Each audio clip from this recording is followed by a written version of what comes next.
Hi, xin chào các bạn. Mình đến từ Entercy và hôm nay mình sẽ hướng dẫn các bạn nâng cấp chiếc Dell Nitus E5450 này. Máy thì có cấu hình là i7 nhưng mà chỉ có RAM là 4GB và ổ cứng SD là 120GB mà thôi. Một cấu hình khá là cơ bản. Và hôm nay mình sẽ nâng cấp nó lên tận 500GB. Ổ này là ổ 860V bảo hành tận 5 năm. Và thêm 2 thanh 8GB nữa lên tận 16GB RAM. Và các bạn sẽ cần một bộ tô vít, một cái kẹp này và thêm một tấm nót chuột nữa.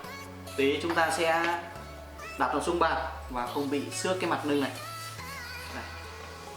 Và bây giờ chúng ta sẽ cùng đi nâng cấp chiếc máy này. Và đây là mặt sau của Dell 5450. Nó có thiết kế rất là thông minh. Chúng ta chỉ cần tháo vài cái đốc này ra. Đây, mình sẽ tháo luôn cho các bạn xem. Và nếu anh em mà không có tô vít này ấy, thì chỉ cần dùng một tô vít 4 cạnh kiểu này thôi là cũng có thể tháo ra một cách dễ dàng được.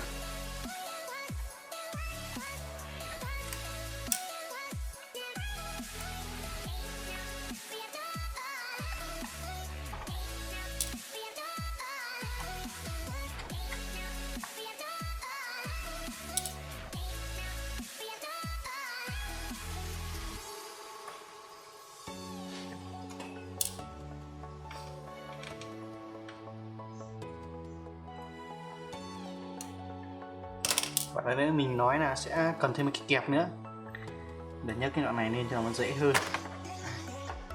Và đây là mặt sau của nó.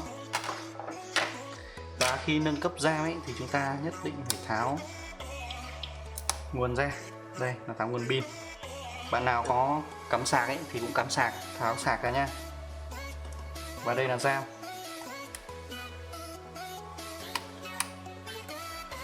Đây, RAM 4GB đây. Và mình lắp thêm vào nữa là 2 thanh 8GB, tổng là 16GB RAM con này.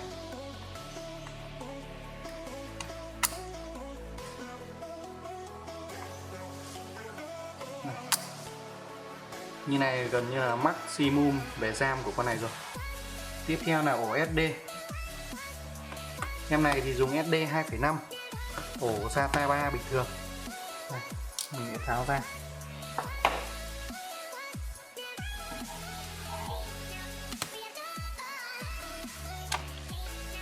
Đây, và nhấc được nó rồi. Cần tháo hai góc bên rìa này được.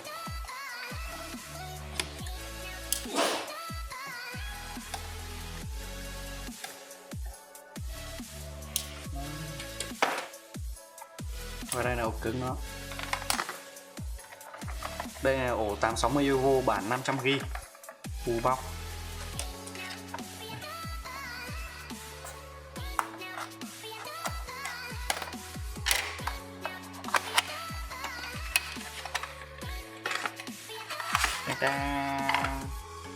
Ổ thiết kế rất là chắc chắn, rất điểm 860 đây.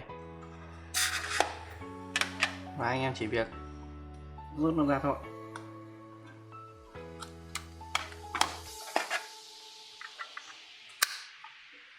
Sau đó thì gắn vào.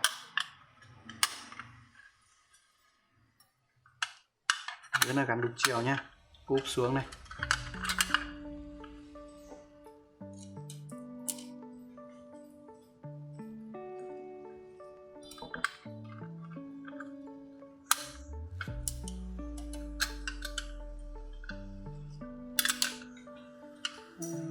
Mình đã làm thêm một cái ốc không cao để tí mình bù vào sau. Đây, như này nắp ok này.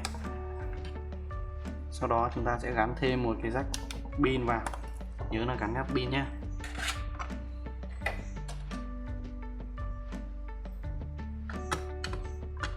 Gắn ốc của em nó vào. Như thế này là xong rồi đấy.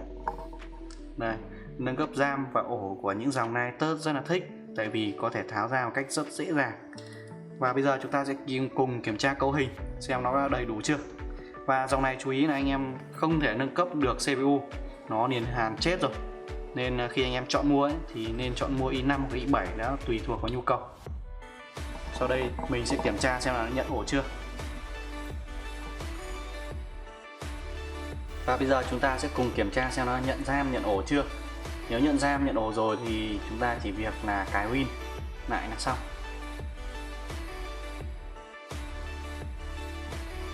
Bây giờ chúng ta ấn F2 nhé, để chúng ta vào setup xem là nhận trong BIOS chưa.